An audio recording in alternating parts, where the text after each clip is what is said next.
And good afternoon, ladies and gentlemen. Welcome to a very early, let's get a head start on this, Week 16. Man, the season flew by, didn't it? Week 16 preview of the quarterback position on FanDuel. Let's get right into it.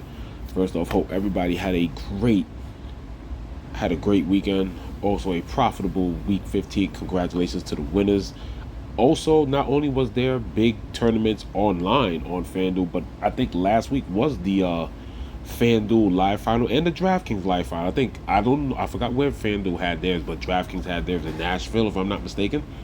So, or that might be coming up. I forgot, but I know the World Fan Championship was definitely this past week, and a lot of productive, winners with a lot of the big dogs to the top spots. Other people was able to cash it in profit, so congrats to them. If I'm not mistaken, I think DraftKings did have their World Championship, if I'm not mistaken. But to all those to all those winners, millie makers, and everything, congrats. I'm trying to see some World Finals 2024, but let's get right into it. Yes, it was yesterday. I just don't know what the results were. So yeah, I was right. It was a big day in fantasy yesterday. The biggest championships, DraftKings, and then like I said, FanDuel had the WFFC, and if I'm not mistaken, I think FanDuel had theirs as well.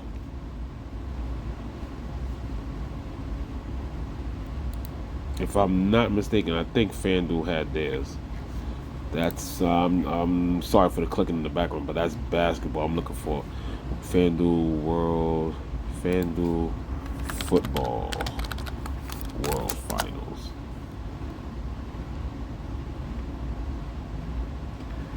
For some reason, can't really catch the info on this. They're giving me odds, but not for when oh well. But yeah, it was definitely a big day yesterday for fantasy. Let's get right into this video. Josh Allen starts at the top, 9,400. The man's been on the road. Basically, he's the MVP, or probably leading candidate for the MVP right now. We'll go to the next spot, though. I think a bit of a higher upside. Plus, he's almost 1,000 less than Josh Allen. It's a division game. It's most likely definitely a game that's going to determine or have a big impact over the last couple weeks who's going to take the division. I love Jalen Hurts. The Josh Allen game, this is definitely one of those where I think they take control, and I think Josh sits the fourth. I could definitely see this in the New England game, without a doubt. Plus, with their weakness of not being able to stop the run, I think Josh Allen's going to scramble. I think James Cook is in for a big day. That's one of those games where, with the long running drives and a few big plays, the clock continues to run. The Bills take up a lot of possession. They shrink the game, and they probably shrink the game enough to not even get the 40. They might win this like 31 or 35 points to like a putrid 10-13 effort by New England. I definitely do like Josh Allen, but I think the higher upside definitely goes to Jalen Hurts. Philly and Washington will push each other because that is basically a battle for one of the top seeds in the NFC and for the winner of the NFC East division. As we keep going, though, one of my favorite plays, as you see, he's on the cover art. It's Joe Burrow. Joe Burrow just on an amazing hot streak right now. I had him in a couple of stacks. That went pretty well. Just had a couple of turnovers. That plus the defense also had two opportunities. Well, they ran back one and they had a second opportunity, and that became a touchback. So two back-to-back opportunities. There was a long time from the third to the fourth quarter that the offense did sit. That's what limited Burrow. Sometimes you can't just look at the fantasy points unless you know the whole story. And that 18 could easily be a 23-24 again for Burrow at his price. But the Cincinnati defense did stop them back-to-back. So, but with the defensive issues in the defensive backfield of Cleveland, and like I said, you all know I don't respect Cincinnati defense, even though they did come back with those two turnovers. Cincinnati defense does look liable to have another upside because they're going against Jameis. Once again, that's if Jameis starts because he did get benched. But I definitely like this game to shoot out. It's I think it's tied for the second highest total at the moment. They're at 47.5. Arizona and Carolina is currently at 47.5. And the highest total is, unfortunately for us FanDuelers, the Sunday night game. We'll get into that in a little bit. Also, when I go over the other positions, But I knew just looking at the schedule, while looking at the odds, that I knew why I like these two quarterbacks. And the only thing I'm worried about when it comes to that, the other 47.5, this could play out like last week. We all know that Carolina's playing better and improving, but can they still do enough to push the total? They definitely didn't do their job to even get near that total of their game yesterday, as they got dominated by the Cowboys. But Arizona is also another team that has suspect defense. But I've also said, though, that front seven can get pressure. And Bryce Young can scramble, but he does take sacks as well. So we'll go over all that stuff as well in the other positions. But yes, Joe Burrow in Cleveland, that's definitely a game I like to shoot out. So once again, I definitely like Joe Burrow doubles, Joe Burrow single, skinny stacks and double stacks there. You gotta like Jaden Daniels on the opposite side of the Philly Washington game. Like I said, these two dual threat quarterbacks will push each other to have the supremacy of the NFC East. We'll keep going down here. My second favorite play of the whole day is Baker Mayfield against that weakened Dallas defense. Baker, look at the finish the season strong. Tampa Bay still in the playoff hunt. Baker has 8 touchdown passes in the last 2 games, or if you want to just round it off, he has 7 touchdown passes in the last 2 games, 21 and almost 30 points basically for Baker. And it's another great matchup with a very Dallas is dinged up. The Dallas defense is dinged up regardless, but the injuries have made them even weaker in the defensive backfield, which means his weapons. You know, you got Sterling Shepard, you got the young kid McMillan, and then of course you got future Hall of Famer Mike Evans. I love Baker this week without a doubt. Look here, man, it's up and down. The only reason why I'm mentioning Kyler Murray because he has Carolina. That's it. That is it. I mean, when you look at this, like, it's just been an up and down, nonsensical. I mean, unless you got him early before the first 8 games of the year, you definitely got, 5 out of 8 really good games out of him. But then after that, I'm only mentioning Kyle. I don't really like him that much. It's another week that I'll fade him, just like how I faded me and other people faded Kamara for weeks when he was highly owned for like damn near 7-8 weeks straight, and I only decided to pick him on 1 week. I'm not, no. And you didn't need Kyler yesterday. It was all about James Conner. So once again, Kyler was just a fantasy letdown. I'll mention it because it is a good match against Carolina, but I'm going to leave it at that. In a 20 max or so, I guess, to me, Kyler's worth 1, maybe 2, and that sounds like too much, maybe just 1. When it comes to that, I will continue to go down. I actually like Sam Darnold against a weak Seattle defense. I mean, I always say they can play better at home, but that Seattle defense is not what it used to be. There is a chance for upside. Seattle is worth a risk. Why? Because Darnold can throw interceptions, but guess what?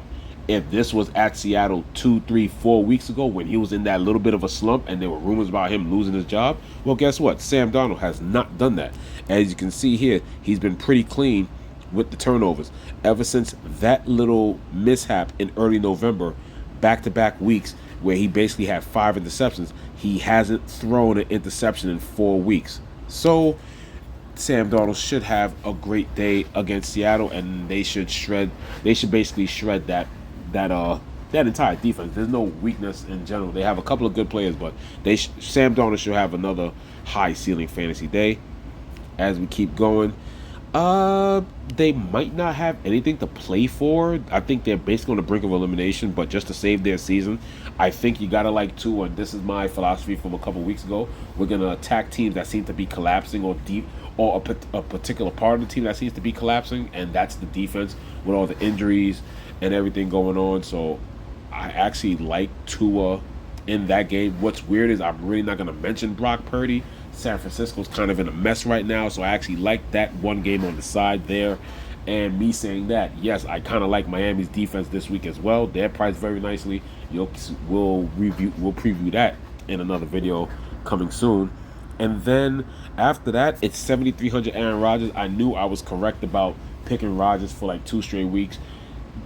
The offense looks stale, but hey, they look great in the great weather in Florida. Now, yes, they're back home, and the weather's not going to be so great, but they do have the Rams, who have been somewhat improving defensively, but it's still a defense that you can attack. I like Rodgers, and once again, I like the ability for a double stack here. It sounds like the same play from before, but I definitely like the opportunity and what that brings in this game, even though it's at home. It sounds like something that could backfire, yes, because of the way the Rams have been playing. And maybe I even like that play more if this game was in Los Angeles and this was in the Dome. But since not, like I said, Rodgers has been dealing the last 2 weeks. As we see here, last 2 weeks has had, well, he's really been playing well the last 4 weeks. He basically has eight touchdown passes, and each week, like I said, he is low price, so I know 16, 15 points don't look good, but for his cost value, and if you stack them right, yes, he definitely opened up the rest of your lineup. But the last 2 weeks, 20 and a 30-point game, so I definitely like that there. And then once you get past Aaron Rodgers, I got a series of paydown options that I think you'll like. First off, I'm going to mention Caleb in a bit. Now, obviously, like I said, I definitely just ruled him out because it's just too inconsistent. Like I said, he gives you a couple of good weeks, and it's like, oh, this seems to be a good week for Caleb, and he's still priced down, and it's a risk. But I don't think this is a risk this time. Now, of course, he played himself into fantasy relevance from the mid-third quarter to the end, and then had that fiasco of time management at the end. Fine. But the Detroit defense continues to get dinged up and beat up defensively. A lot of injuries. They lost, I think, 2 more corners and a linebacker. If there's one thing that you all got to remember, when Chicago had that comeback and the defense at least stepped up against Detroit, they made all the plays with crossing routes and deep slants. Like the reserves just couldn't keep up with DJ Moore and Keenan Allen. And I think that's the same thing that happens here. Plus, it's outdoors. You already know, even though Detroit, yes, has had a great season, this is definitely a team that wants to be indoors more because they play better at home than they do on the road. Being in a dome is something, but they will be out in the elements in Chicago. I think the injuries catch up. I don't have Chicago winning, but I think I made a case of why you should pick Caleb, because I think he could get off to a better start instead of waiting for not even the second half. He didn't really get hot to mid to late third quarter going into the fourth, and still was fantasy viable. I think he has, in this situation, he has not only just times three. This salary is just above 20. I think he has upside, and if he runs, it doesn't take any sacks, he does have 25-point upside this week. As we continue with the paydowns, also, it's going to be a few of them, and I got all good reasons to pick them. Stafford against the Jets. That Jets defense isn't that great. Like I said, I don't know who's going to win that game, but Stafford has no issue playing in the cold. Like whatever the issue is weather-wise, and then like I said, he still has his 2 stars. That defense is not that good.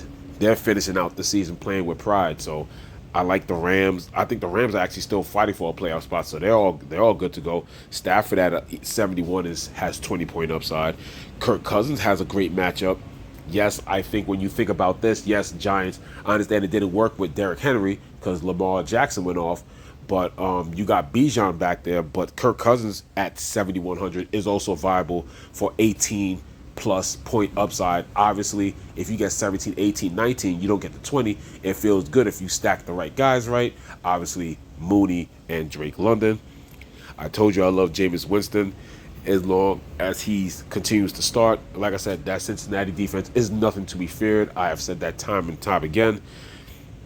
Jameis Winston will push the ball down the field, and I think just him alone, his play style, will push Cincinnati to push the offense even more. And hey, if he turns the ball over, as long as he doesn't throw a pick six and gives Burrow more opportunities to throw and then gets the ball back, like I said, the opportunities will be there. But I like Jameis Winston. He's a flat 7. Cooper Rush is a good option because Cooper Rush had a solid game this week. Threw for 3 touchdowns, 19.6. The yardage wasn't there, but he was definitely efficient. You don't even, if he does that and throws 2 touchdowns, as long as you get Rico Dowdle, and probably you could pair him up with Rico Dowdle and CeeDee Lamb, and then go for there. He has a great matchup. It is a pass funnel. They may not win the game, but guess what? The Cowboys could put up 3 touchdowns, or he could just be fantasy viable if the 2 touchdowns are his 2 TD passes, also at $7,000. I like Cooper Rush as a pay down. Uh, whichever it's kind of weird to say, but whichever Vegas quarterback I actually like, because they're going against Jacksonville. That's another crappy defense. I honestly prefer Aiden O'Connell, to be honest. But if not, Desmond Ridder should be considered, both at 6,900 with a great matchup. And then my favorite pay down, more than Jameis Winston. He's actually my favorite pay down, without a doubt. It's Mac Jones. Mac Jones against that Las Vegas defense. And why do I like that? Now, Las Vegas was still able to generate 3 or maybe 4 sacks without their best sack master, Max Crosby. But another week of no pressure with a somewhat decent offensive line. I think that offensive line should be able to hold up. They should be able to get on some play action with both Tank Bigsby and Travis Etienne. Give Mac Jones sometimes to hit BTJ down the field. And obviously, BTJ looks like an even better play with Evan Ingram out for the year. I think yesterday he was ruled out and put on IR Saturday, if I'm not mistaken, for shoulder surgery. And then, of course, you could make a obvious suggestion of for Bryce Young. Arizona can put pressure on him, but like I said, if they don't get to him, I like the way lately Bryce Young has been extending the play, scrambling and finding his young wide receivers and Thielen in the flat. Like I said, it's just an option there, but there are viable options at that price. And then, like I said, at 6,700 on FanDuel for a starting quarterback, Bryce Young doesn't have to do much. Like I said, it's against Arizona. I love that matchup, but I normally only have like 2 or 3 pay downs per week, but this is a week where there are some pay down options. But once again, that's the end of the video. Thank you for tuning in. This is Grade A Fantasy on the newly named Grade A Fantasy channel. I finally got that. I was like, I called it Grade A Flicks, but that was my old name. But I put it to Grade A Fantasy. But that's the video. Thank you for tuning in. Coming up next, it'll be a little bit out of order. I'll be working on some other things, but I think I have coming up next, the next 2 videos, tight end and defense. Thank you for tuning in. Please like, subscribe, and I'm signing off.